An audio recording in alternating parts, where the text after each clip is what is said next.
But supposedly she eats a lot of cheese and chocolate, two things that start with a CH, to get to the stasis of sleepwalking.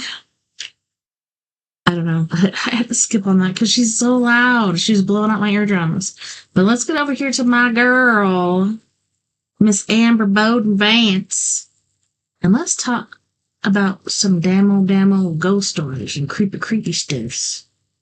Is to St. Petersburg, Florida, in the mystery of the Cinder Lady. Mary Hardy Reeser was born in 1884 in Columbia, Pennsylvania. She married Dr. Richard Reeser, and they had one son, Richard Jr., who also grew up to be a doctor. After her husband's death on Oh, May 30th, 1947, Mary moved to St. Petersburg, Florida to be closer to her son. She moved into a nice little apartment at 1200 Cherry Street, and when she lived there, she only had one neighbor, her landlord, Pansy Carpenter. During her years in Florida, Mary was involved in the local women's club and was an active member of the First English Lutheran Church. But in 1951, at the age of 67, most of her days revolved around her son. Richard Jr. was a prominent physician in town, and he and his family lived nearby. Mary was known plenty to wake up every crowd. morning around 6 a.m. and listen to the radio while she completed her tasks around the house and got ready for the day. She would eat breakfast and then she would wait for her son's daily morning visit around 10 a.m., when he would stop by and the two would drink a cup of coffee together before he headed off to work. Mary would then go about her day and would return home around 4 p.m., take a nap, and then she usually went to eat dinner at Richard's house. By 8 p.m., she was usually back home and would listen to the radio for a while again before heading off to bed. She had a routine, and she rarely deviated from it. But on July 1st, 1951, when Mary returned home around 4:30 p.m., her neighbor, Pansy, noticed that she seemed a little upset. And Pansy Aw. also noticed that Mary never left to go eat dinner at Richard's that night. She went over and spoke to Mary for a few minutes, and Mary just told her that she'd had a bad day and was still a little upset. Pansy assumed there had been some kind of family argument, but later learned that Mary had been disappointed about her son having to cancel his trip to go with her to Pennsylvania. Around 8 p.m., Richard stopped by to see his mom, and he stayed only a few minutes. Mary told him that she'd taken her sleeping pills and might take a couple more later if these didn't kick in pretty quick. And Richard kissed her on the cheek, said goodbye, and when he left, his mother was sitting in her easy chair, smoking a cigarette, and was wearing a rayon nightgown and black satin slippers. Around 5 a.m. on July 2nd, a loud thud sound woke up Pansy. She got up to use the Uh-oh. bathroom and thought she caught the faint scent of smoke in her apartment. She figured it was probably the water pump overheating again. So she went to the garage, turned off the pump, and went back to bed. The next morning, a telegram arrived for Mary. It was from a friend in Pennsylvania, telling her that all the arrangements for her trip had been made. The delivery boy gave it to Pansy, who signed for it, and then she went to give it to Mary, along with the morning paper. She knocked on Mary's door, but nobody answered. And when she touched the doorknob, she found it hot to the touch. Oh, So she began banging on that door more frantically, which caught the attention of two painters working nearby. So they came over to help, and they forced the door open. And inside, nobody could quite comprehend what they were seeing. They found Mary's burnt out easy chair and a 5-foot circle of burned carpet underneath it. And there was also a large pile of ash, which contained Mary's intact left.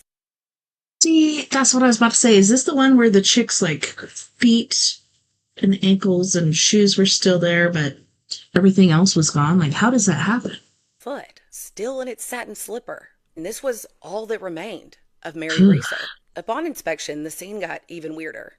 There was some soot on the walls and ceiling that started at table level, nothing underneath it. There were a few plastic Spontaneous items near the chair combustion. that had melted and lost their shape. And one of the electrical outlets had melted, which stopped a clock that had been plugged in at exactly 4:20 a.m. But there was also Holy a stack of shnikes. newspapers sitting nearby that was untouched by the fire, just like her bed.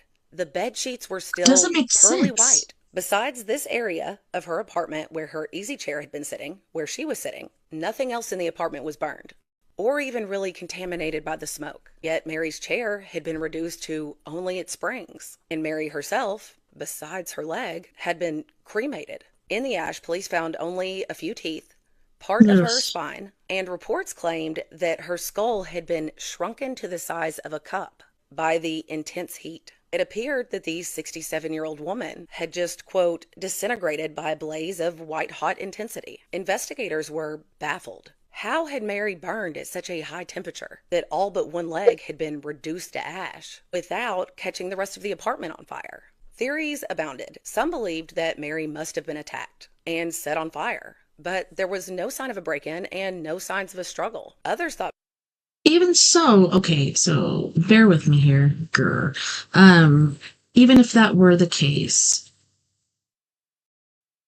there's newspapers nearby. There's different things nearby that are flammable, combustible. If it's that hot, just the heat alone should catch those on fire too. This makes me think of Star Wars, Ronald Reagan, um, spontaneous combustion, which happened to quite a few people, and it never made sense ever. It was quite spectacular in its own way. maybe she had been abducted, killed elsewhere, and then the scene staged back at her apartment. But that was quickly dismissed too. Mary had no enemies, and there was no cause for anybody to hurt her. Police also received an anonymous letter that stated that a ball of fire came through the open window and hit her. I seen it happen. That was also quickly dismissed, though it was noted What? that one of her windows was open. So it was also I've seen a ball of fire, and it didn't come through my window. It slapped on my porch, came up through the floor, hovered, went over here, and shot towards my brother.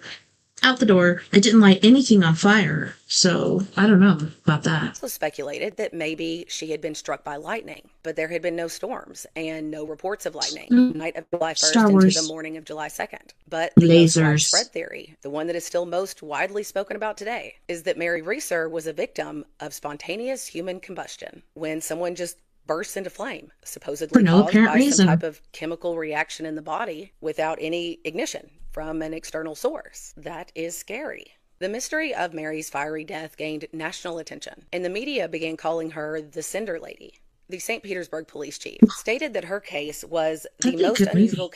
case I've seen during my 25 years of police work, and he decided to reach out to the FBI for help. They sent them a box containing Mary's remains and a few other items from the scene. And about 3 weeks later, they received a 100-page report from the FBI stating that Mary Reeser did not spontaneously combust, but had fallen No. asleep while smoking a cigarette and had caught fire due Right. to the wick effect. The wick effect is basically when a person catches on fire and burns up in this slow burn from their clothing and their body fat, literally like a human candle. They concluded that Mary had died from a combination of sedatives and a lit cigarette, and that the wick effect is why the fire stayed localized to her body, which is why the entire apartment didn't burn down. I still got questions, but Hmm. okay. Apparently, even after the FBI's report, a lot of people still had a lot of questions. Dr. Wilton Krogman, a physical anthropologist from the University of Pennsylvania, wrote that I still cannot conceive of such complete cremation without more burning in the apartment. And then noted that I regard it as the most amazing thing I've ever seen. As I review it, the short hairs on my neck bristle with vague fear. Were I living in the Middle Ages, I would mutter something about black magic. To this day, the mystery remains, and many still strongly believe that Mary Reeser is a prime example of spontaneous combustion. There was obviously not much left of Mary to bury, but eventually her leg was returned to Pennsylvania and buried at the Chestnut Hill Cemetery next to her husband. And whatever the true cause of her death may have been, Mary's family believed that her spirit lingered, not only in her apartment, which is still there, by the way, but that she lingered throughout the neighborhood. If one of them caught the odd scent of smoke that did not seem to have any source, or if they heard footsteps behind them, if a door opened or closed on its own, they would just smile and tell the kids, "Don't worry, that's just grandma, and she's friendly." But a friendly ghost or not, this is one of the craziest stories ever. The first time I ever heard about the possibility of spontaneous human combustion, I had literal nightmares. I just knew I was going to explode at any minute. But what do y'all think happened to Mary Reeser? Was it really the lit cigarette? Or do you think she did spontaneously combust? Let me know. Y'all want to hear? Y'all, okay. Let's get on this. Okay, so I heard about this. Shoot, the first time I heard about it, I think I was in like junior high. Had a really cool science teacher, and we were talking about this spontaneous combustion, Ronald Reagan, Star Wars, all this other stuff. Like, isn't it amazing that this stuff happened generally in a like I want to say 5-year period, but I don't even think it was like that spread out. But it was about the same time period. Ching, ching, ching, different places. And same thing. Oh, well, they went to sleep smoking a cigarette. So therefore, that's what happened. And that's why only they burn up. It was the wick effect. And they're like a human candle. No, no. Fire does not get that hot. Fire has to get so hot in order to cremate the rest of you. and not your feet. And that's generally what's left are their feet. Whatever's touching the floor, whatever's furthest away from whatever's coming down from above, which is a freaking laser beam.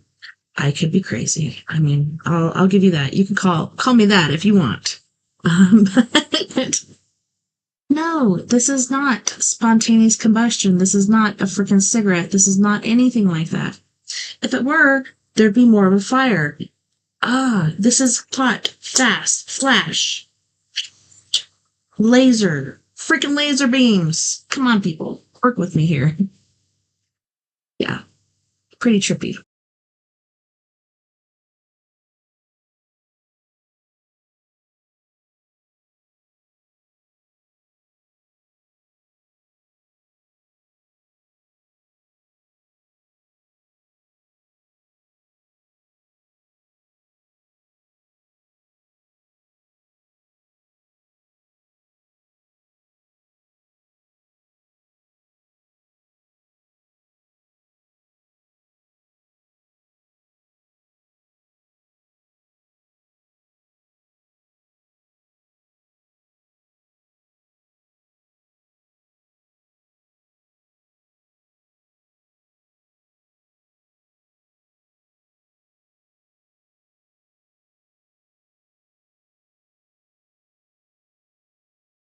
If you ask me.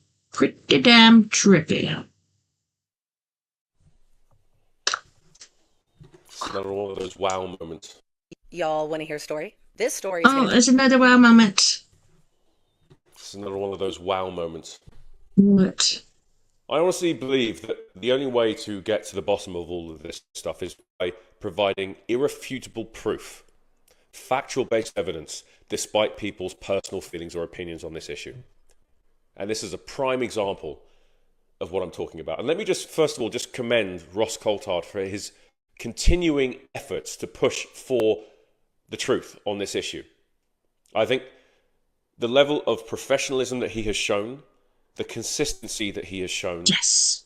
and the dedication to this, despite all of the criticism from mainstream media, is nothing short of heroic. On top of someone by the name of Dr. Beatrice Villarreal of the Nordic Institute of Theoretical Physics. She was also, I believe she's done some presentations at the Sol Foundation as well, but this is just incredible insight and fascinating evidence. I said to you guys before that this is never going to come through conventional channels. You're not going to see this stuff on BBC at 6 o'clock. You're not going to see this stuff on CNN. They refuse to cover this based on cognitive dissonance, probably some corruption, and some, the deep state pulling some strings to stop these people doing, mass coverage of these issues. This is nothing short of incredible. And it's based in scientific fact, intelligence, and smart thinking. This woman, she's already a hero in my book as far as I'm concerned, but this is just fascinating. So I'm going to start reading because there's a lot to go through here. And I am going to be reading off the presentation on my screen here because there's a lot to go through and I can't memorize all this, sorry. So Dr. Beatrice Villarreal of the Nordic Institute for Theoretical Physics has discovered tens of thousands of unexplained transient objects on 1950s astronomical photographic plates before humans launched a single satellite into space. So these are images that were taken, I believe, by a telescope in California pre-Sputnik, before 1952.